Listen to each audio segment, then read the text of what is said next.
Um, I suppose, like all clubs, we like to get our. We want to win the tackle count. We want to win the contested possession count. I mean, that goes without saying. It's a stat that's there every single week. So, but the tackle count, where you tackle the ball, is the most important thing. And there've been times during the year where we've been tackling, in our back half, if you like, too often. But today we were able to get the ball in deep, and our forwards were able to compete and mark. If they weren't, then the forwards were then able to tackle and put pressure on. So. That was really pleasing to see the forwards work, because they do work hard chasing, but to get those tackle count up was terrific. What did you make of the third quarter? That last goal aside, the 1-10, not the greatest return? No, it wasn't, but I thought we pressed the ground pretty well. We pushed and pressed well. We covered dangerous space. Our blokes that were 20, 40, 60, 80 away were in good positions for the dangerous space to cover. So, it was just opportunities we didn't take, and but at least we were creating them. You can look at the end result and say, we kicked poorly or we didn't take our chances. But if you look at how the numbers are accumulating during the quarter, our blokes that were 20, 40, 60, 80 off with their positioning, covering the dangerous space, pressed well and pushed hard. So that was good. We just didn't score enough, that's all. And sometimes the momentum you create can quickly be changed by a kicking goal to the opposition, or a goal they get out of their back 50 quickly, and all your effort doesn't show on the scoreboard. But the numbers were giving us confidence. How what was that when over a team that is compared to you, both 9 versus 10, but also just in terms of your overall development? Yeah, look, today was really important because of the build-up with both clubs having a lot of young players, both clubs developing players, and it was the build-up to the game was about that. But I thought blokes like Brad Green were very good for us again today. Like his last couple of weeks have been outstanding. Greenie, Jared Rivers down back was great. Brent Maloney was terrific. Nathan Jones, one of our leaders as well, who just gives his all every week. So, although the game was built up around a lot of the young drafted players, I thought our senior guys were very good, and we got a game back into Mark Jomo, which was great. Some of Colin Sylvia's tackling was first class in the forward line, and his work around the stoppage was hard and tough. So, our senior blokes, I thought, were still very, very good today. Had a pretty good game, Jack Watts, apart from the 3 goals. He was someone to go to, definitely gave him direction up there. Yeah, no, I think Jack's been pretty consistent with his performance over the last period of time. So that's good. But he's still a work in progress, but he works hard, and he just needs to be consistent like that for the rest of the year. About the consistency that you talked about, being hot and cold over the last 6 weeks or so. Did you see some really good signs today as far as that's concerned? I didn't see at the start of the game when I think we were 0-6 inside 50s, 0-7 inside 50s. I think they'd kicked 2 goals. That wasn't the start that we'd planned and what we expected. But for us to work our way back into the other 18 minutes of the first quarter was good. So, but the consistency only can come if we keep playing games and keep playing well.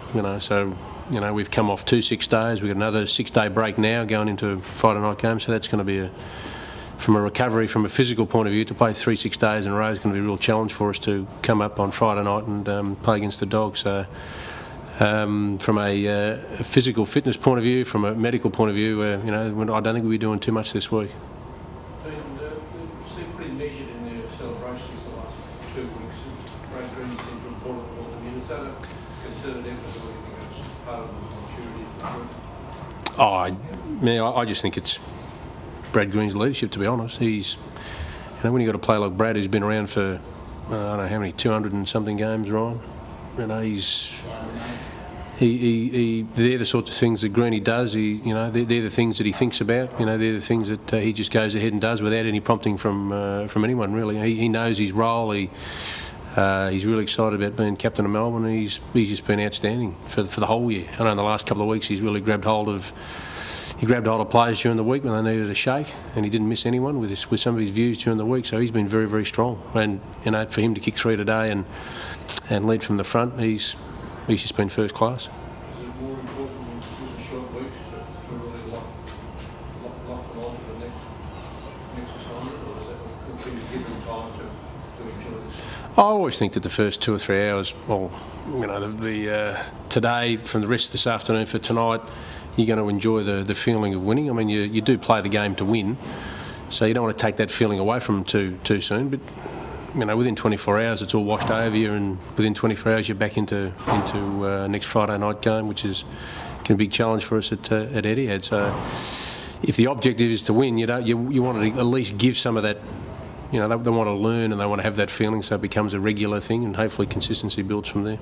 Is the media next week another ingredient from the having under? No, it hasn't been too good, Etihad, no. So it's the same grass, so we'll see what happens next week. But you know, we've got to make sure we compete really hard next week. I mean, it's a Friday night game, so we're going to be under the spotlight and the microscope, and we've got to show what what a pre-season and can do for us, and how we recover during the week to play well Friday night. Joel, another chance? I'm not sure about Joel. He before the game.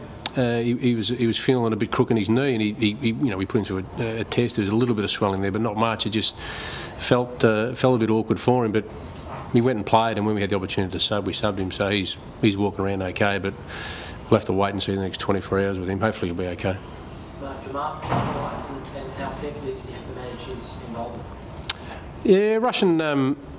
I think as the game wore on, Russian started to get into the game a little bit more. Some of his ruck work, I thought, in the second half was better than the first half. I thought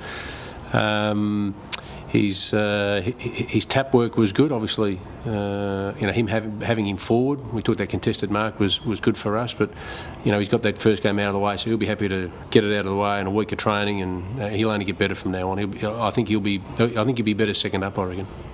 Some ways more important than others. I mean, you're back in the AFL, the confidence that brings. Can this sort of be a bit of a launching pad for you for the run home?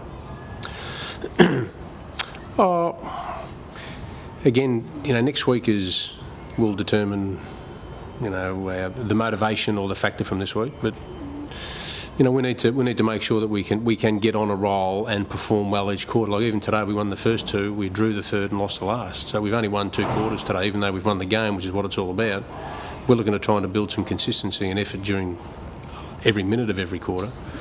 And but I think if we can get on a roll and the confidence of the guys can grow and we can stay at that level. I mean, this Friday night's a super important game for us. And I'm going to mention it again, but the 3-6 days is a great challenge for us on Friday night. It's a great challenge for what we can produce, and we need to ensure that Friday night is a real test for our competitiveness. And also, I think today we handballed too much. Like if you look over the game, we're under pressure when we handball, but I think we created that extra handball when we didn't need to. We didn't kick the ball enough today, so we need to address that during the week. Did you ever saw up at the golf course watching that game? Yeah. Yep. We had a forward, we had a forward scout up there watching the game. So when does he report back to you on Monday, or is it? No, I'll ring him tomorrow, and hopefully he'll pick up his phone, and I'll talk to him about the game and everything. So and we'll have a report from him.